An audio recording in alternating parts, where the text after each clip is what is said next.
Cómo una persona orgullosa no puede estar cerca de Dios. Y yo quiero que usted vaya por favor conmigo a Santiago. La epístola del apóstol Santiago, dicen los que saben que Santiago fue medio hermano del Señor Jesús. Y Santiago me dice lo siguiente. Dice Santiago capítulo 4, versículo 6 y 7. Dice: pero Él da mayor gracia, el Señor da gracia. Por esto dice: Dios resiste a los soberbios y da gracia a los humildes. ¿Qué hace Dios con los soberbios? Los resiste. Dice luego: someteos pues a Dios, resistid al diablo y huirá de vosotros. Aquí me dice que Dios, si yo soy soberbio, me resiste. Ahora, si Dios me resiste, yo no puedo resistir al diablo. Eso es una relación bastante compleja. Si yo soy altivo, si yo soy orgulloso, no tengo cómo pelear contra Satanás. Ahora, vaya conmigo, allí enseguida de Santiago está la epístola de Pedro, primera de Pedro, capítulo 5, y mire lo que dice el versículo 5. Primera de Pedro, capítulo 5, versículo 5. Igualmente, jóvenes, estad sujetos a los ancianos. ¿Qué tienen que estar los jóvenes? Sujetos a los ancianos. Y todos sumisos unos con otros, revestidos de humildad. Y dice, ¿por qué? Porque Dios resiste a los soberbios y da gracia a los humildes. Una vez más la Biblia dice: Dios resiste a los soberbios y da gracia a los humildes. ¿Sabe? Muchas personas quieren acercarse a Dios, pero Dios rehuye de gente orgullosa, soberbia y altiva. Y hoy vamos a ver unos ejemplos bíblicos de cómo yo puedo ser un soberbio religioso. Yo puedo ser soberbio. Yo puedo ser altivo, yo puedo ser orgulloso, yo puedo ser una persona prepotente, arrogante. Una de las características de una persona soberbia, y cuando hablamos de un soberbio religioso, es que le gusta justificarse. ¿Qué hace una persona soberbia? Se justifica. Argumenta. No pierde una pelea. Una persona soberbia no da su brazo a torcer. Una persona soberbia se enoja y después de que se enoja le tienen que pedir perdón y a veces no se sabe ni siquiera por qué. Una persona soberbia no reconoce, siempre dice: es que usted hizo, es que usted fue el que comenzó, es que usted me provocó, es que usted le faltó. Es que usted, siempre el soberbio está viendo el otro. Escúcheme. El soberbio siempre está viendo el otro. El soberbio siempre cree que tiene la razón y que el mundo entero está equivocado. Mire lo que dice Lucas capítulo 16. Acompáñeme por favor a Lucas capítulo 16. Y esto es una historia muy interesante. Lucas capítulo 16. Dice el versículo 13. Está hablando el Señor Jesús y dice: ningún siervo puede servir a dos señores, porque o aborrecerá al uno y amará al otro, o estimará a uno y menospreciará al otro. Y luego el Señor dice: no podéis servir a Dios y a las riquezas. ¿Las riquezas son malas? No. Las riquezas no son malas siempre y cuando yo no les sirva a las riquezas. Cuando yo ya vivo en pos de las riquezas, cuando yo le dedico más tiempo a hacer riquezas que al reino, ahora sí hay un problema. Ahí sí hay un problema. Yo conozco personas soberbias y se jactan, entre comillas, de que no les sirven a las riquezas, pero no tienen tiempo para ir a un culto un domingo, no tienen tiempo para una reunión extra entre semana, no puedes contar con ellos para una actividad de la iglesia. No, en la iglesia tenemos un sistema, un termómetro de medición de humildad. Le voy a contar cuál es uno de los termómetros. Que todo el que llega a la congregación puede venir de otro lugar, puede ser un erudito, puede ser un teólogo, puede ser un maestro en la palabra, mejor dicho, yo he tenido en la iglesia 2 hijos de pastores. De hecho, todavía se congrega con nosotros un hijo de un pastor de las iglesias más grandes de Colombia, se congrega con nosotros. ¿Y sabe qué ocurre? Que mucha gente llega, entonces dice, como yo era, como yo hacía, como yo tenía, como yo soy esto, entonces aquí me van a dar un lugar. Y en la iglesia tenemos unos filtros. En la iglesia nosotros, envolviendo al Padre, nosotros no medimos el conocimiento. Porque realmente el conocimiento sin corazón no sirve de nada. La palabra sin el Espíritu no sirve de nada. Entonces lo que nosotros medimos acá es su nivel de ¿qué? De humildad. Escúcheme. Su nivel de ¿qué? De siervos. De hecho, en la iglesia, el grupo de personas que colaboran no se llaman líderes, se llaman servidores. Eso es. Entonces mucha gente llega, entonces, es que yo soy, es que yo tengo, es que mis títulos, y es que yo he estudiado teología, y es que yo he hecho y lo otro. Aquí eso no sirve. Aquí vamos a medir tu nivel de ¿qué? De servicio. Y entonces nos encontramos con que nosotros hacemos aseo los sábados al templo, se barre, se trapea, se limpian sillas, se lavan baños, se organiza todo para que cuando usted se congregue, el domingo usted encuentre todo impecable. La gente a veces llega a un lugar y no se da cuenta de lo que hay previo a esa reunión. Y sabe, ahí haciendo aseo, nos hemos encontrado con personas que les cuesta profundamente coger una escoba. Les cuesta profundamente lavar un baño, profundamente limpiar una silla. Entonces, todo el que quiere en la iglesia en algún momento servir en un ministerio, primero tiene que demostrar que es siervo. Y usted no se alcanza a imaginar cuánta gente no pasa una prueba tan sencilla como ir a hacer aseo al templo el día sábado. Pero yo estoy seguro que si yo le digo, mira, prepara un mensaje para que prediques el domingo, cuente conmigo, pastor, eso es de Dios. Nos hemos vuelto soberbios, escuchen. Nos hemos vuelto altivos, nos hemos vuelto orgullosos como cristianos. Yo no le estoy hablando a gente mundana, le estoy hablando a cristianos. Convocamos a un aseo. Le voy a poner un ejemplo de lo que pasa cada 8 días.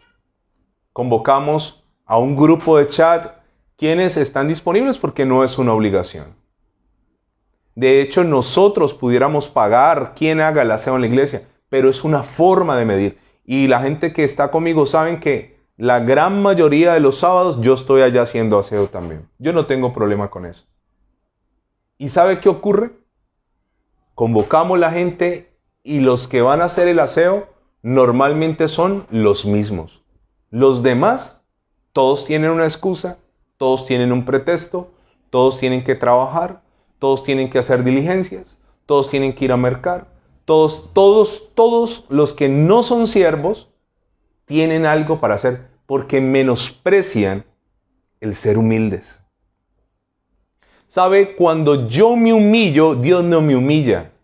Cuando yo me auto-humillo, me libro de la humillación de parte del Señor. Es un principio que yo quisiera enseñarle. Es un principio.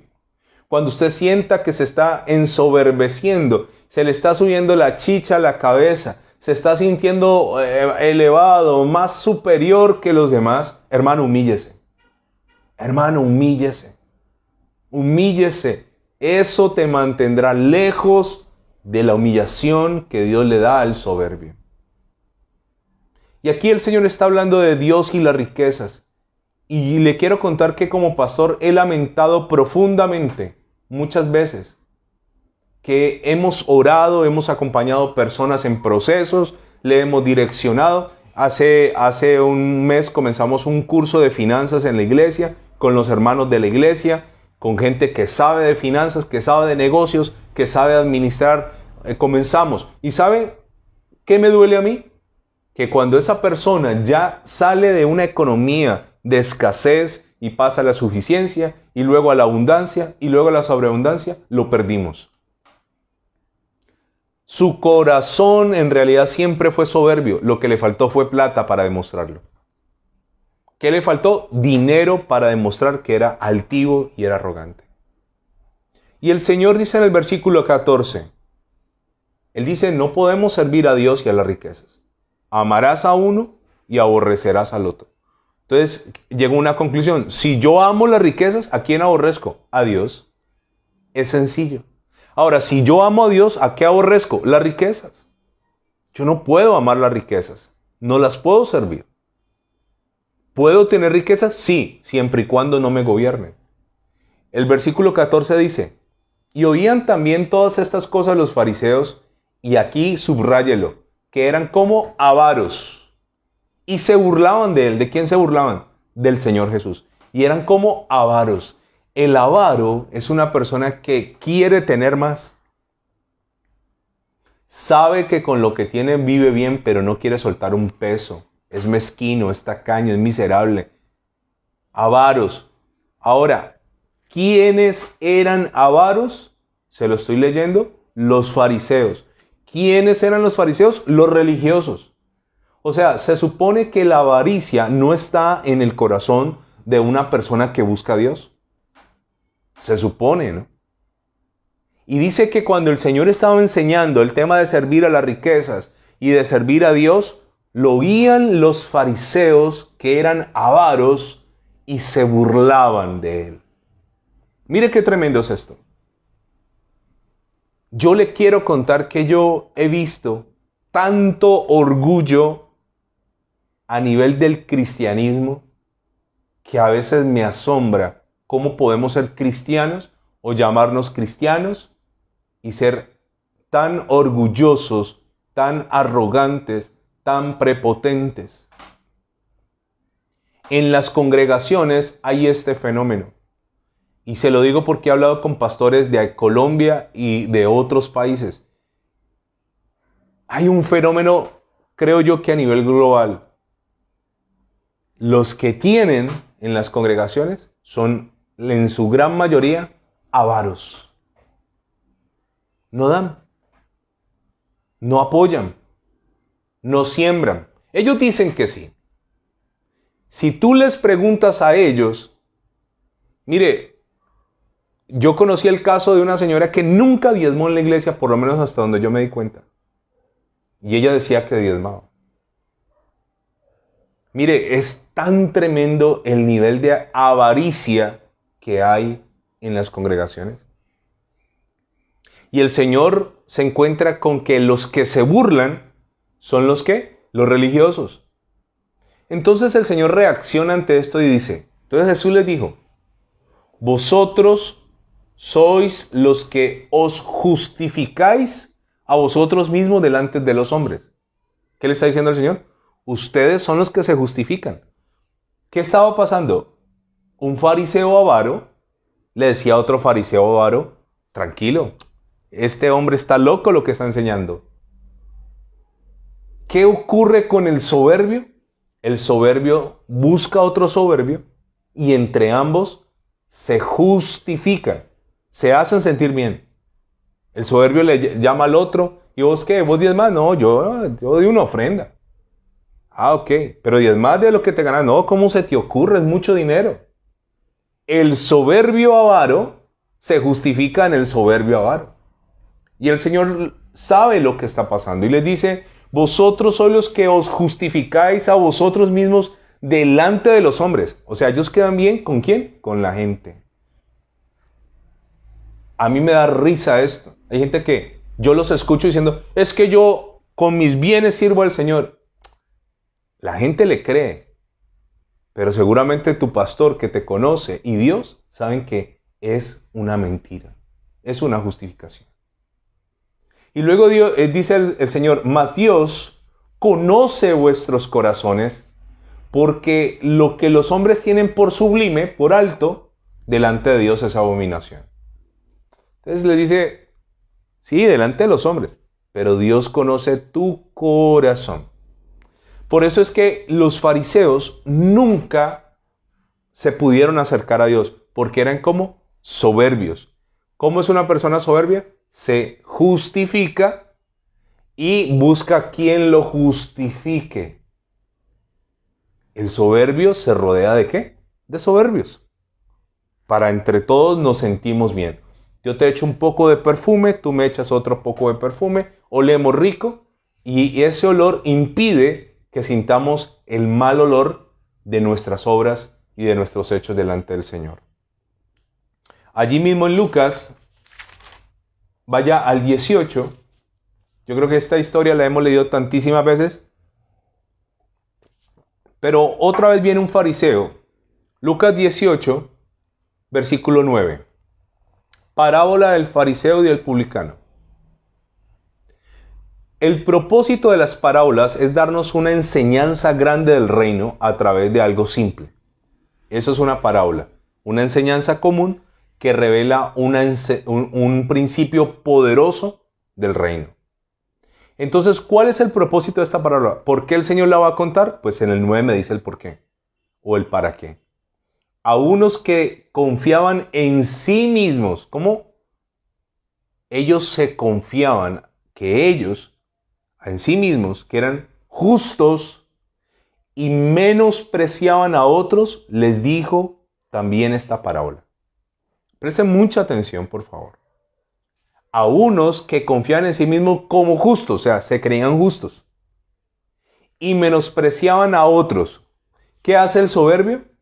Se cree justo y ¿qué hace? Menosprecia a los demás. El Señor les soltó esta parábola. Esto no es para todo el mundo, esto es para el que se cree justo, no lo es un soberbio y menosprecia a los demás. ¿Usted quiere saber qué tan soberbio es? Mire cómo menosprecia a los demás. Hay gente,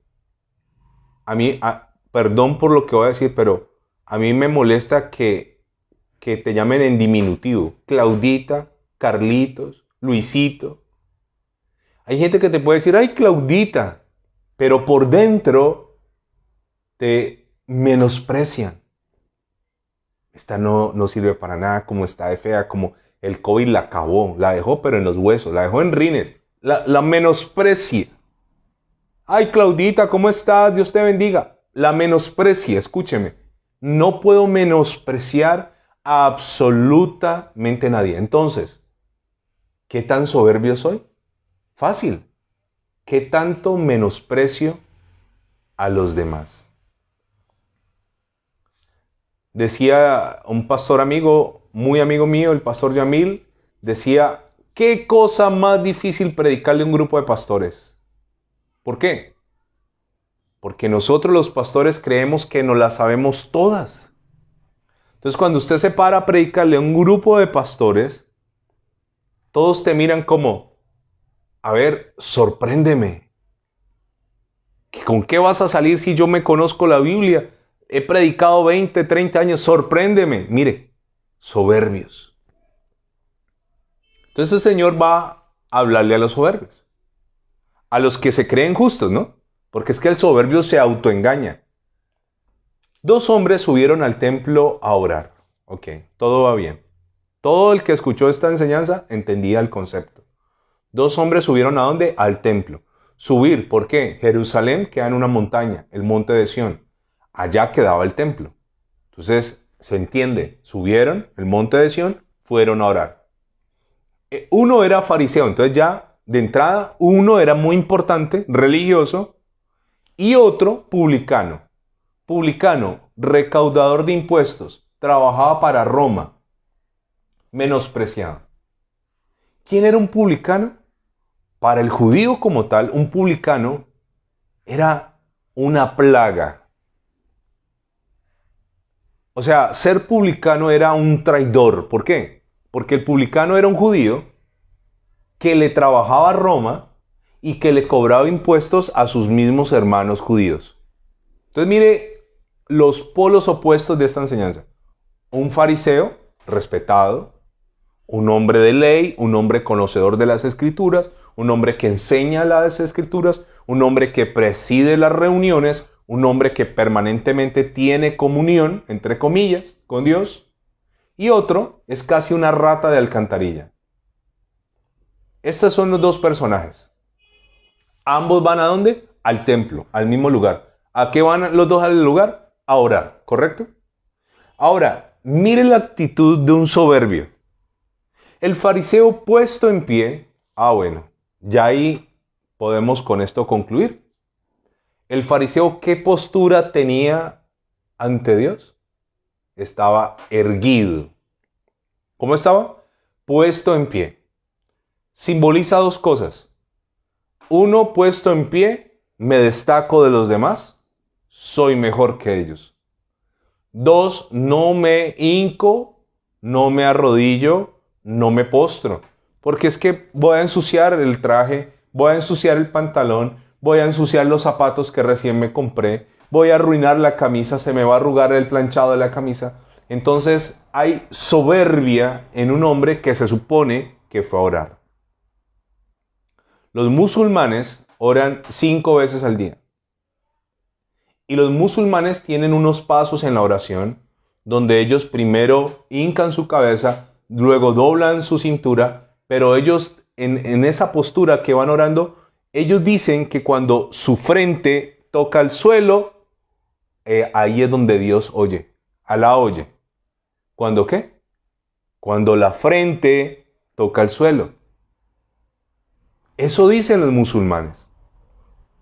Nosotros vemos, y hasta vergüenza me da, cristianos que no se arrodillan ante el Señor. No se arrodillan. No nos arrodillamos. Mire, el postrarse es una actitud de reverencia ante el Creador. Usted puede orar de pie, usted puede orar sentado, puede orar acostado, puede orar caminando, como quiera, pero acostúmbrese. Acostúmbrese por lo menos una vez al día. ¿Cuántas veces al día se postran los musulmanes? 5. Por lo menos una vez al día. Así sea por unos segundos. Poner tu rostro en tierra y reconocer la grandeza del Señor. Vamos a nuestros cultos como cristianos, vamos más pensando en la ropa, vamos más pensando en el bolso, vamos más pensando en la camisa, vamos más pensando en el traje, vamos más pensando en los zapatos. Si por alguna razón el pastor o el que preside la reunión dice, hermanos, arrodillémonos, usted va a notar la resistencia en muchas personas. Ahora, ¿qué va a hacer el fariseo? Va a orar. ¿Qué postura tiene? Una postura erguida. Recuerde que el trigo y la cizaña se parecen. Son muy similares. De hecho, hay una parábola que sembraron trigo y luego vino el enemigo en la noche y sembró cizaña y crecieron. Y le dijeron al dueño de la finca, ¿arrancamos la cizaña? Él dijo, no, porque si la arrancamos ahora, de pronto arrancamos el trigo porque se parecen. Esperemos. ¿Por qué esperemos? Porque cuando el trigo crece, se dobla. Los granos de trigo no están vacíos, están llenos, y entre más llenos, más doblado está. En cambio, la cizaña, sus granos, su cascarón, está vacío, mantiene erguido. Entonces, la gran diferencia entre el trigo y la cizaña es que el trigo se doblega. El cristiano que es trigo se hinca. El cristiano que es trigo se humilla. El cristiano que es trigo es humilde de corazón. Pero el que es cizaña es erguido, ¿correcto? Ahora, ¿qué más dice esta enseñanza? Dice que estaba puesto en pie y oraba, y esto es tremendo. Oraba consigo mismo de esta manera. ¿Cómo estaba orando? Con él mismo. Ay, pastor, es que yo me la paso orando y no veo respuesta. ¿No será, hermana, que estás orando contigo y no con Dios? Dios no te está oyendo. ¿Qué dice la Biblia aquí? La Biblia me muestra el mundo sobrenatural y me dice que él oraba consigo mismo. Aunque en su oración consigo mismo, él no le estaba orando a Dios. Ni siquiera él le está diciendo, estoy orándome a mí mismo. Él pensaba que él oraba a Dios e incluía a Dios en su oración. Sin embargo, la Biblia dice que no está orando con Dios, sino con él mismo. Y dice ahí, puesto en pie, oraba consigo mismo de esta manera. Mire cómo oraba con él mismo. Dios, te doy gracias porque no soy como los otros hombres. ¿Qué estaba haciendo en su oración con él mismo? Comparándose. Te doy gracias porque no soy como los otros hombres. ¿Qué estaba haciendo? Justificándose. ¿Qué estaba haciendo? Creyéndose justo, creyéndose superior. Te doy gracias porque no soy como los otros hombres. Pero termina de agrandar el problema porque compara su ser con, y dice, como los ladrones, como los injustos, como los adúlteros. Va haciendo un listado, ¿no? Te doy gracias, yo soy un tipo aparte. No soy un ladrón, no soy un injusto, no soy un adúltero, pero la tapa de esto dice, ni aún como este publicano. O sea, cogió al publicano y dijo, ni siquiera como esta rata de alcantarilla. Soy un hombre bueno. ¿Con quién oraba este hombre? Con él. ¿Oraba con Dios? No. Por un principio que yo he venido diciéndole toda la semana. Usted puede pelarse las rodillas, pero si es altiva, hermana, no va a conseguir absolutamente nada. Nada es nada. Son las oraciones que decimos no pasan del techo. ¿Por qué? Porque me faltó escatología, pastor. Me faltó hermenéutica, conocimiento en la hermenéutica. Me faltó conocimiento en la angeología. Me faltó conocimiento en los eventos futuros. No, mire hermano, esto no es de palabrería, esto es de corazón. Mi nivel de humildad tendrá mucho que ver con mi nivel de conexión con Dios. Mucho. Muchísimo. Y hay gente que se jacta y son orgullosos y se engañan y dicen, no, es que Dios me oye. Es que yo oro y Dios me revela. Hermano, te estás auto-justificando. Te estás auto-engañando. Perdóname que te lo diga. De verdad. Ahora, este dice, ni aún como ese publicano, o sea, ya eso fue lo peor de lo peor. Ahora, ¿qué va a argumentar él? Sus obras. ¿Qué hacía el fariseo? Ante los ojos de los demás, qué gran persona este fariseo. Un personaje buenísimo. Qué hombre más religioso. Ahora él exhibe su religiosidad y dice, ayuno 2 veces a la semana. Y luego dice, doy diezmos de todo lo que gano. Primero, se compara con otros. Y ahora le habla a Dios y le presenta sus obras. Ayuno 2 veces a la semana y doy diezmos de todo lo que gano. Ojalá tuviéramos cristianos que dieran diezmos de todo lo que se ganan. Eso sería maravilloso. Y cristianos que ayunaran 2 veces a la semana sería maravilloso. Sin embargo, aunque yo diezme de todo y ayune 2 veces a la semana, si soy un soberbio, le quiero decir que no sirve de qué, de nada. Se lo voy a repetir. Usted puede dar el diezmo de todo lo que se gane, pero es un soberbio, no sirve de qué, de nada. Le pido perdón de nuevo por eso. Dice, más el publicano. ¿Quién era el publicano? Un enemigo de los judíos, un desleal, un traicionero, un vendido a Roma, etc. Había un refrán entre los judíos que decían que en el campo habían unas plagas como las serpientes, como las langostas en el campo, y en las ciudades había otra plaga llamada los publicanos.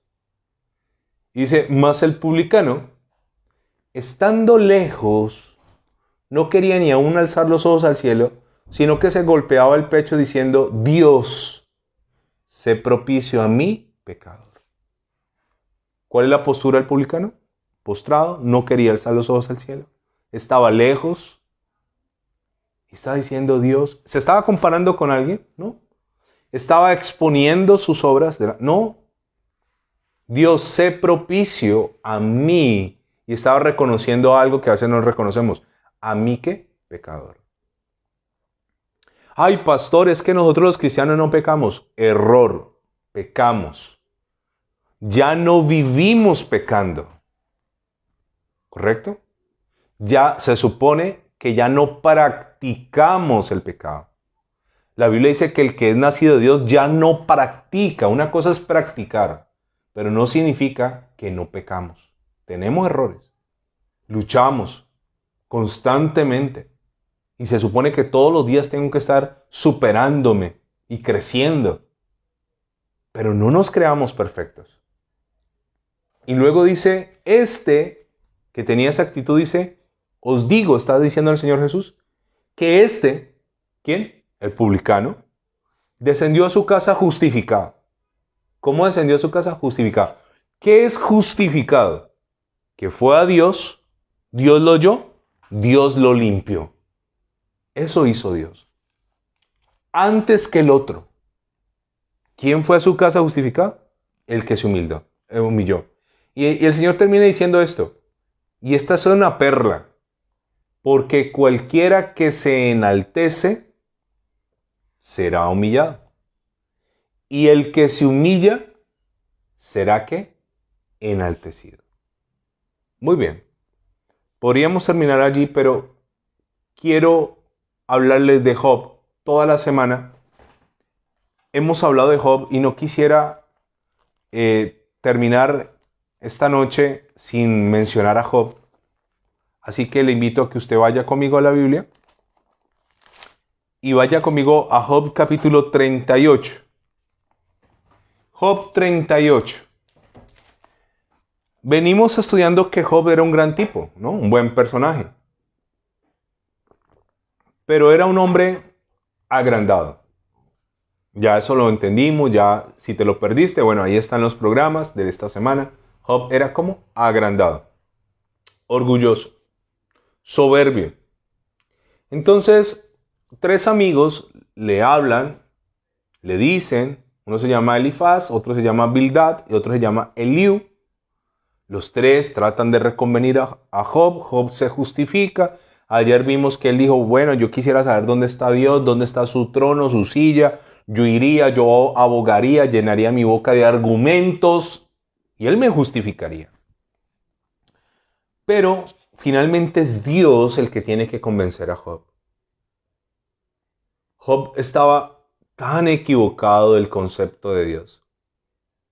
Entonces, en Job capítulo 38 hay un título y dice, Jehová convence a Job de su ignorancia. ¿Qué va a hacer Dios? Va a convencer a Job que es un ignorante. ¿En qué tema? ¿En los temas de la vida? ¿En la administración de empresas? ¿En cómo criar un hijo? No, un ignorante en cuanto al conocimiento de su creador. Versículo 1.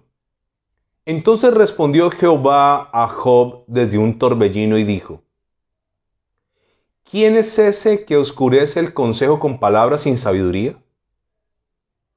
Ahora ciñe como varón tus lomos. Yo te preguntaré y tú me contestarás. Ok, vamos despacio. Dios se le aparece a Job en un torbellino. Hay un remolino de viento. Y le dice, ¿quién es el que oscurece el consejo con palabras sin sabiduría? ¿Quién es el que está hablando tantas idioteces? Y le dice, ciñe tus lomos. Los lomos no son estos, los lomos son la cintura. ¿Qué es ceñirse? Es amarrarse, ponerse un cinturón en la túnica para que no se caiga. ¿Cuándo los hombres se ceñían la túnica? ¿Cuando iban a trabajar al campo o cuando iban a la guerra? ¿Para qué? Para que la túnica no se caiga. ¿Usted ha intentado alguna vez caminar con unos jeans sin correa que quedan grandes y que se te caen todo el día? ¡Qué pereza! ¡Qué pereza! Todo el día subas en los jeans, se caen, se caen, se caen. Entonces Dios le dice, cíñete porque te voy a hablar. Y aquí ya Job se metió en tremendo lío. Dios le dice a él, yo te preguntaré y tú me contestarás. Job quería respuestas, ¿cierto? ¿Por qué Dios me puso a vivir esto? ¿Por qué me pasó esto? Si yo era tan bueno, si yo le daba de sustento a la viuda, al huérfano, yo era ojos al ciego. ¿Por qué me pasó esto? Entonces Dios le dice, ok, ¿tú quieres respuestas? Primero te voy a hacer preguntas. Si me las respondes, yo te voy a decir por qué. Primera pregunta. ¿Dónde estabas tú cuando yo fundaba la tierra? Le dice Job, ¿dónde estabas cuando yo fundé la tierra? Házmelo saber si tienes inteligencia. Job no responde. ¿Quién ordenó sus medidas? Si lo sabes. ¿Sabe que Dios conoce cuánto mide la tierra? Ancho, alto, profundo. ¿Quién extendió sobre ellas el cordel? Un cordel era un lazo para medir. ¿Quién lo extendió? Otra pregunta, Job. ¿Sobre qué están fundadas sus bases? ¿O quién puso su piedra angular? La tierra tiene unas bases, unos cimientos. ¿Quién los puso, Job? La piedra angular, cuando se iba a hacer un edificio, la piedra más valiosa era la piedra que iba a sostener todo, la piedra angular. ¿Dónde está esa piedra, Job? Versículo 7. Cuando alababan todas las estrellas del alba y se regocijaban todos los hijos de Dios. ¿Quién encerró con puertas el mar cuando se derramaba saliéndose de su seno?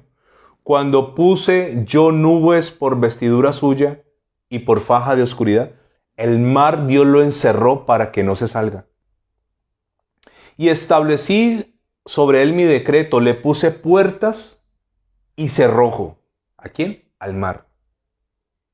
Y dije, hasta aquí llegarás y no pasarás adelante. Por eso el mar no se sale. Versículo, voy a saltarme el 16. ¿Has entrado, le dice Dios a Job, tú hasta las fuentes del mar? ¿Has ido hasta las fuentes del mar, Job? ¿Y has andado y has escudriñado el abismo? ¿Conoces el abismo, Job? ¿Te han sido descubiertas las puertas de la muerte? ¿Y has visto las puertas de la sombra de la muerte? Recuerde lo que la Biblia dice. Las puertas del Hades, del infierno, no prevalecerán contra la iglesia. Dios le está preguntando, ¿conoces las puertas de la muerte? ¿Conoces el abismo, Job? ¿Has considerado tú hasta las anchuras de la tierra? Declara si sabes todo esto. Porque ¿dónde va el camino a la habitación de la luz? ¿Y dónde está el lugar de las tinieblas? Para que lleves sus límites y entiendas las sendas de su casa. 21 le dice, ¿tú lo sabes? Pues entonces ya habías nacido y es grande el número de tus días. ¿Has entrado tú en los tesoros de la nieve o has visto los tesoros del granizo que tengo reservados para el tiempo de angustia, para el día de la guerra y de la batalla? ¿Por qué camino se reparte la luz y se esparce el viento solano sobre la tierra? Y Dios comienza a decirle una cantidad de cosas a Job. Y voy a saltarme un poco. 31. ¿Podrías tú atar los lazos de las Pléyades, de las constelaciones? ¿Desatarás tú las ligaduras del Orión? ¿Sacarás tú a su tiempo las constelaciones de los cielos? ¿O guiarás a la Osa Mayor con tus hijos? ¿Supiste tú las ordenanzas de los cielos? ¿Dispondrás tú de su potestad en la tierra? Ojalá se lo lea todo el capítulo. Yo estoy solo resumiendo. En el 40, después de Dios hacerle una cantidad de preguntas y Job se queda callado. Le dice en el 40, capítulo 40, le dice, además respondió Jehová a Job y dijo, mire lo que dice el versículo 2, ¿es sabiduría contender con el omnipotente? El que disputa con Dios responda a esto. ¿Es sabio pelear con el Todopoderoso? Le está preguntando. ¿Es sabio pelear con Dios cuando Dios hace cosas que no entendemos? ¿Es sabio decir, Señor, yo no me merecía esto, yo no hice nada para merecer. ¿Es sabio eso, Job? Versículo 3. Entonces respondió Job a Jehová. Durante todo un capítulo Job no habla, porque no tiene ni idea de lo que Dios le está preguntando. Entonces Job dice esto: he aquí que yo soy vil, ¿qué te responderé? Mi mano pongo sobre mi boca, una vez hablé, mas no responderé, aún 2 veces, mas no volveré a hablar. O sea, Job estaba tan ensañado en su dolor que olvidó que Dios hace lo que quiera, cuando quiera, con quien quiera. Eso se llama la soberanía de Dios. Y es allí donde Job entiende, dice, wow, yo he sido soberbio. Porque Job se jactaba, ¿dónde está Dios? Quiero hablar con Dios, quiero tener una charla con Dios. Mire, tener una charla con Dios, eso es ridículo. Si hay cosas de mi mundo que yo no entiendo, yo lo he dicho 50,000 veces, yo no sé cómo por este aparato entra una voz, y yo entiendo el concepto de que esto va a un satélite y luego de un satélite es reenviado a otra parte del mundo, pero yo no sé cómo viaja la voz, cómo no se pierde, cómo no se distorsiona, cómo no se mete otra llamada. Yo no entiendo, yo no podría entender esto. Ahora, ¿cómo le hago yo entender a una hormiga un celular?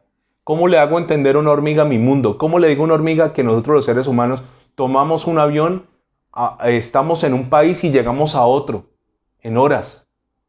A veces uno viaja, he viajado a algunos lugares y es otra hora diferente a la que salí de mi país. Hay una diferencia de horario. Hay cosas que no entiendo. Ahora, si yo no entiendo lo de mi mundo, ¿cómo puedo entender lo de Dios?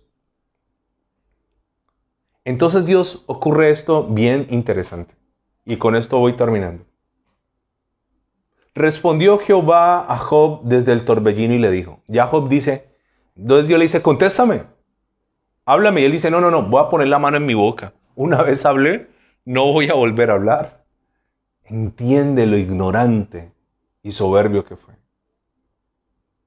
Entonces Dios desde el torbellino vuelve y le habla y le dice, cíñete ahora como un varón tus lomos. Yo te preguntaré y tú me responderás.